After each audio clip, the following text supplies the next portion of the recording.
welcome back to my channel. I'm Luana, nervous system specialist, and here on my channel I talk about all things relationship health, nervous system health, and trauma healing. In today's video, I'm talking about why disgust is the gateway emotion to healthy aggression. So many of you may know that Peter Levine is known for saying disgust is the gateway emotion to shame. Yet, from my experience, that is accurate. And time after time, again, in my programs, I see folks have disgust being the gateway emotion for both shame and that fight response or healthy aggression, because shame and aggression and the fight response are almost always overcoupled, meaning stuck together. Two emotions and physiological, visceral experiences and expressions that are most often stuck together when we first start working with healing them. So I'm going to explain this process in this video, and it's a heavy topic, but I think it's so important to understand this, and I'm so grateful that you're here and willing and open to understanding this, because toxic shame, repressed anger run rampant in our culture. They are kind of the seeds of intergenerational trauma and these familial patterns that need to stop, and as well as it's on a global scale, because toxic shame is like a hot potato. We don't want to hold it. We want to throw it at the next person. This is why cancel culture, in my opinion, is so popular these days, because it's essentially publicly shaming folks for saying, doing the quote unquote wrong thing, which sometimes it is and people need to learn, but there's no reason to throw a hot potato of toxic shame at someone, especially if we have no idea who they are. But I digress. Let's get into this video. If you are new here, thank you for joining. Make sure you like, comment, and subscribe to my channel. Here's the bottom line. The problem is I have never seen or worked with anyone who has a chronic health issue, autoimmune disease, chronic anxiety, depression, who does not also hold this belief and visceral feeling that they are worthless, not good enough, a bad person, a jerk, they're not worthy of love and acceptance. And this is the essence, this sense of worthlessness is the essence of toxic shame. So the problem is that it's directly linked with depression, repressed anger, anxiety, all these health issues, chronic pain. So when we work with healing from this deep level of the body and nervous system, we eventually, over time, when enough nervous system regulation is on board in the system, these bigger emotions, these bigger visceral experiences will come up and out to heal. And when I say up and out, I mean they're literally imprinted in our cells from a very, very young age, from being 1, 2, 3, 4, 5, 6, 10 years old. It's like that feeling of nausea, that feeling of puking. In my nervous system regulation made simple program, as well as my one-on-one work, we often work with the gut, and shame is most often stored in the gut, in the literal visceral cells of our gut, because starting with disgust has a biological purpose. Darwin, way back in the day, discovered that disgust, which is a primary emotion, if we open up the fridge, if I'm standing at my fridge and I'm like, I need something to eat, I open it up and I pull out my milk and I open and I sniff and it's sour and it's off, I'm gonna pull my head back and my nostrils will come together and just, there's this kind of like gut feeling of any spores that would have been inhaled into my body are meant to be repelled and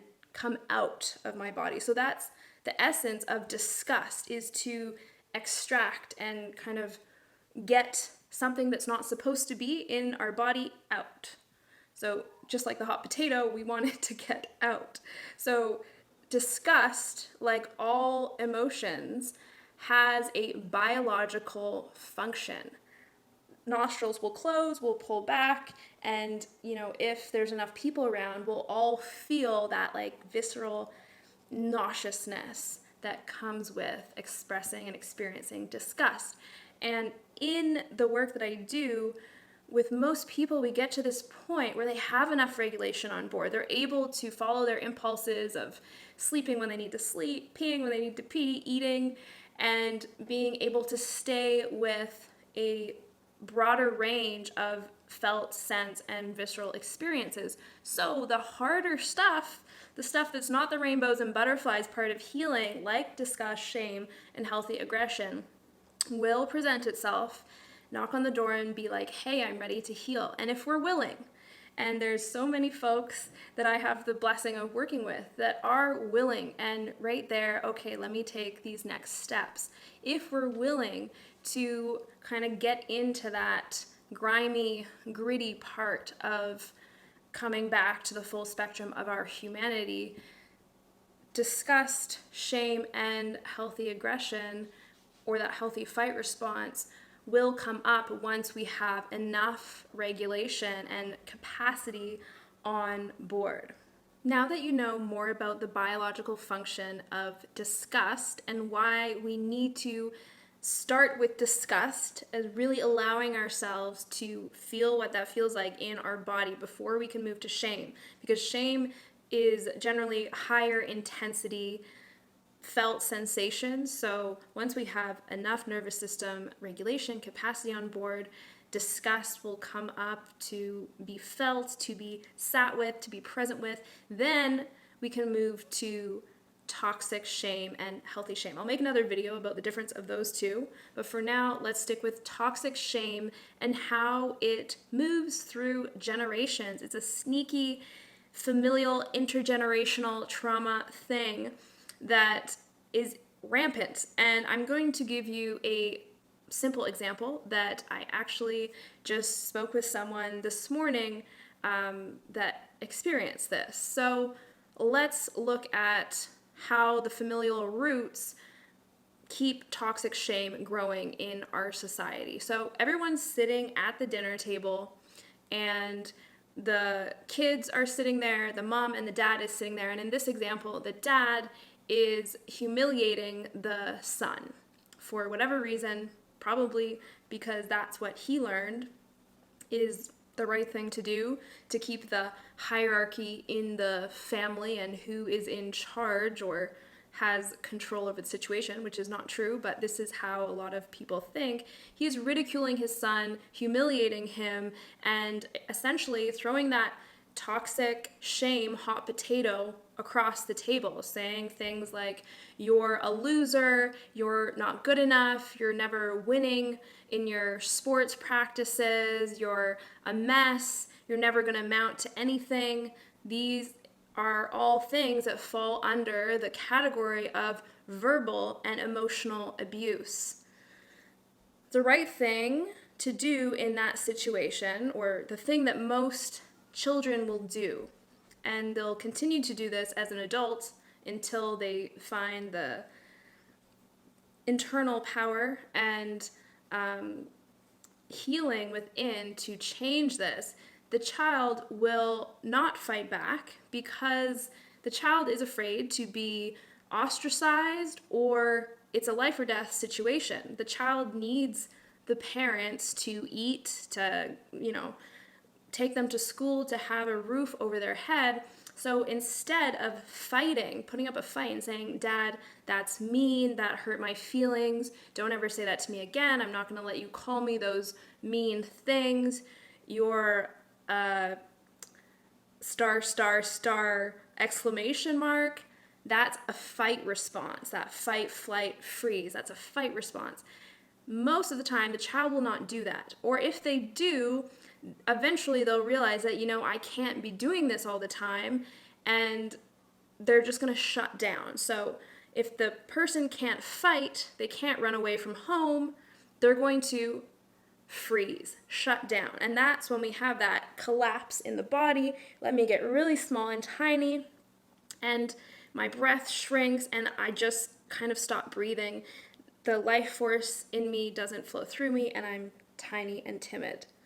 That's what happens over time if a child is consistently in that environment. And if it's not healed, we as adults, we will be attracted to and attract people that treat us the same way. We will also keep on continuing that intergenerational pattern or trauma, if you will, of toxic shame through how we raise our pets, how we raise our children, and how we look at ourselves in the mirror. Coming back to the child's response of shrinking, going into shutdown because fighting is probably not the best idea, or if they try it, it usually isn't sustainable over a long period of time. Running away from home can't really do. So what happens? This is when the kid starts spending more time in their room, away from the family, starts being more of a recluse, maybe starts developing things like panic attacks or eating disorders or depression, or having those random outbursts of anger or rage, because that life force energy to flow through fight, flight, freeze, that's what a healthy nervous system does, being able to fight, being able to flee, being able to come out of freeze, that life force is blocked because of the environment the child is living in. And that's the consequences of toxic shame, that hot potato that no one likes to hold or just put in the compost and say, hey, we're going to do things a different way. But I want to thank you for being here watching this video so far, because it's an opportunity to put down that hot potato and start doing things in a different way. Which brings me to my third point of the fight response, which we talked a little bit about. Why I agree with what Dr. Peter Levine says as disgust being the gateway emotion to shame. And because I always see toxic shame and aggression, or the fight response overcoupled, means two things that are stuck together when they're not actually supposed to be. We need to work, and I do this in my programs and in my one-on-one and weekend intensives, is helping people move through this once they have enough regulation on board, and uncoupling toxic shame and healthy aggression so that they can put up a fight and say, hey, it's okay for me to protect myself. So many people that I work with have this belief and sense, because of their upbringing, because of that dad or mom, or sometimes it's a sister or brother or teacher or friends that humiliated them and ridiculed them. They truly believe that they cannot protect themselves. And then this carries on intergenerationally.